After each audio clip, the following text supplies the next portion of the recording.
Most of the names on this wall are people that are just going to work. It was very nice for them to include my dad on the wall with the other first responders, but Dad was just going to work that day. My father, Charles Mills, was a retired New York City Transit chief of police.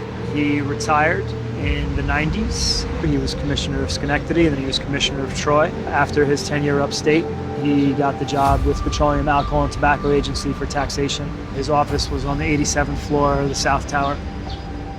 The morning of 9/11, it was right as I was getting to college, and I got back home and I turned the TV on and I saw the first tower in smokes. I called up my mother, who was at the hospital. She was an ER nurse. I said, "Mom, a plane hit the Trade Center." And she said, "I know, John. Your dad called me and he's all right. They're exiting the building now." And I hung up the phone with my mother, and minutes after I hung up the phone with my mother, I just sat there, watched the TV. I saw the second plane hit. And I called my mother back. I said, "Mom, a plane hit the towers." She said, "I know, John, I know." I'm like, "No, Mom, a second plane hit." And that was it. When my dad talked to my mom after the first plane hit, he knew that it was a terrorist attack, and he told her that he was clearing his floor and they were getting out of the building. The last somebody saw my father, I think, was in the stairwell, probably right around where the second plane hit. I think Dad stayed behind because he had that ingrained in him to help others. He would have got out right after the first plane hit, maybe still with my family, but that wasn't my dad. I took the FDNY test right after 9/11. Luckily, they called me a few years later, and I got onto the FDNY in 2006. Being a firefighter in New York City, the more I do it, the more I'm grateful for having this job.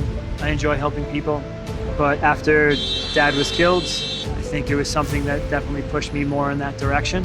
Even the days following 9/11, when I had nothing but hope that my dad was going to walk out of the rubble, seeing some of the first responders work on that pile just kind of touched home a little more, and it was something that I felt more passionate about.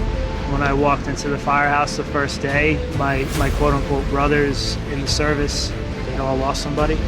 They all had a very personal connection to what had happened that day, as obviously I did as well, and it was comforting, especially getting onto the fire department, to have that camaraderie and that that shoulder to lean on.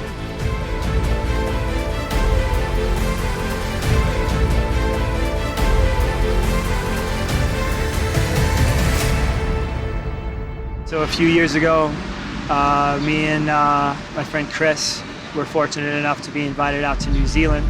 They held this Memorial Stair Climb in honor of the guys that they have lost in the past.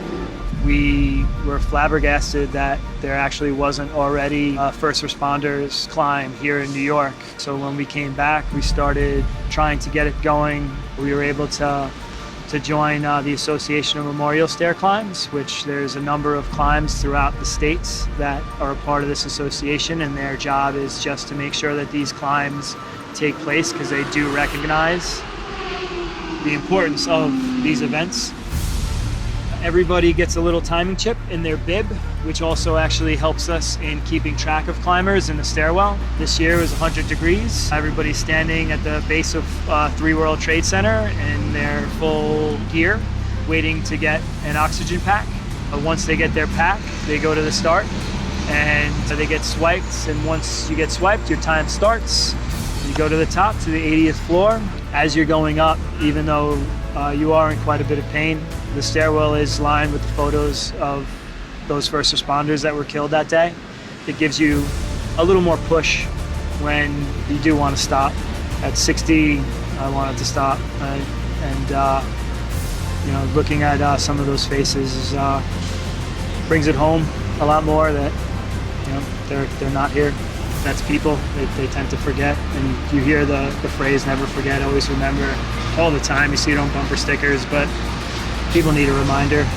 yeah, just being able to bring something back to somebody that has no memory, whether it be climbing a stairwell lined with the photos of those guys that were killed that day, or going to the museum and memorial. Something that, you know, brings it back to home is important, I think.